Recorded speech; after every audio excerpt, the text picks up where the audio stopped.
The Witcher series really did well to capture that sense of exploring a brutal fantasy world as a protagonist who knew how to get their hands dirty. But in the upcoming dark fantasy RPG The Blood of Dawnwalker, a new game from a team of former creatives behind The Witcher 3, it leans further into a morally ambiguous setting as you decide which path its protagonist will take.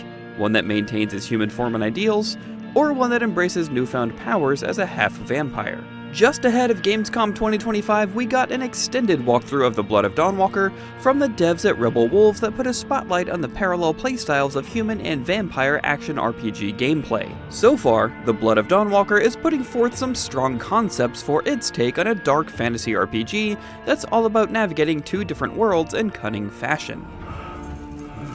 Tobias! Part of what makes vampires so compelling as horror characters is that they can be tragic figures. Having to contend with supernatural forces that potentially put them at odds with humanity is a concept that can be great to explore in video games. That idea is at the heart of The Blood of Dawnwalker. I am life. I am death. I am everything in between. Set in a supernatural version of 14th century Europe, The Blood of Dawnwalker focuses on Cohen and his vendetta against a powerful coven of vampires that seek to take over Europe with violence and even some old-fashioned medieval-era politicking. After Cohen has a violent encounter with the vampire leader Brentius during the abduction of his family, the protagonist develops a special strain of vampirism that transforms him into a half-vampire that can navigate the increasingly blurry line between human and supernatural. Things will be different now.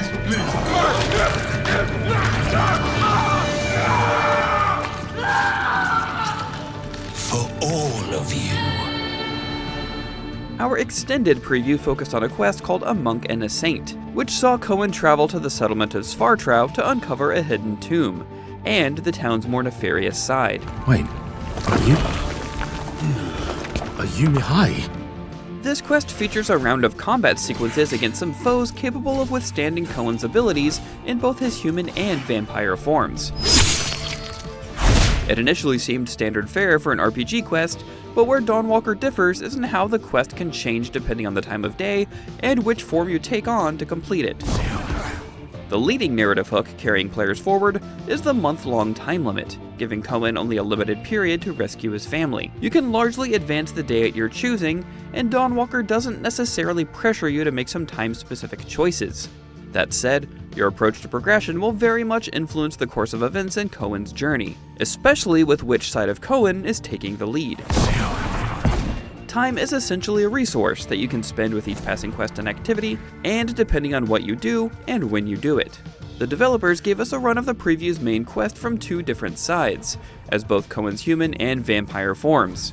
When playing as the latter, Dawnwalker shifts to a stealth action playstyle, where the protagonist must avoid detection from guards and civilians. Cohen's vampire abilities are also unleashed in this state, allowing players to walk on walls, teleport, and use blood abilities and vampiric claws to cut down foes.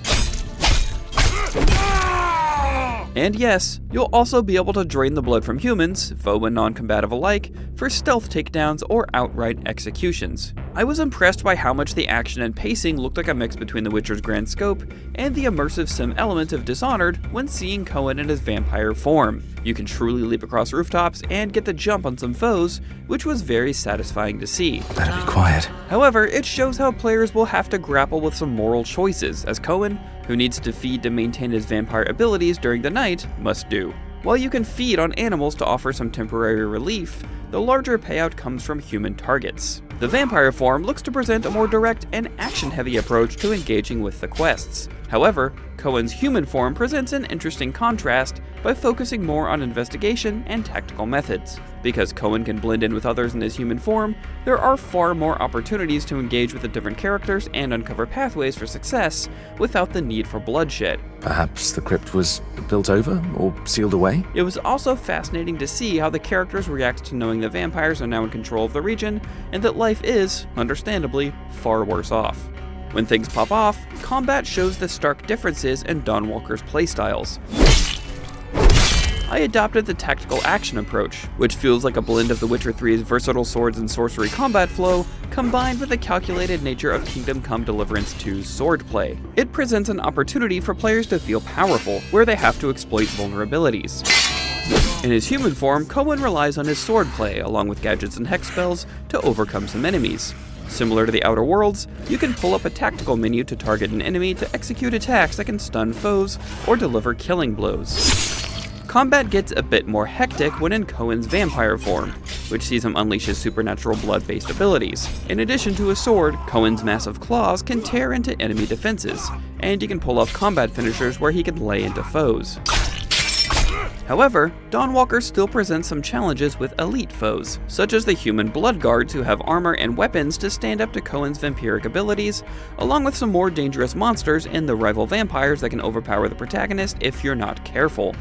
An interesting detail that the developers highlighted during the presentation was that players could make a beeline to the primary goal of the game early on. Think of how players might try to defeat Ganon in the opening hours of The Legend of Zelda: Breath of the Wild. However, the team stated that it'll be a challenge to pull off, as the core game is all about powering up Cohen with new gear and abilities. Still, I'll be curious to see if it's possible for players to clear the campaign early on in Cohen's journey.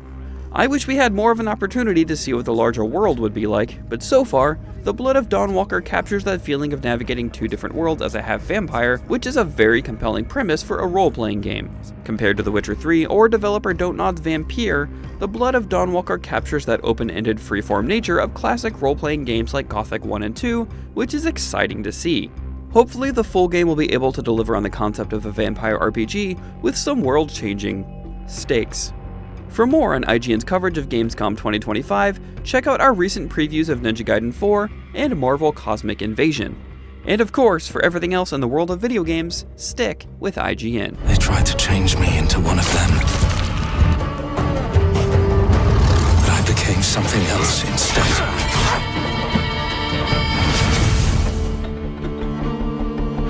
Their worst nightmare.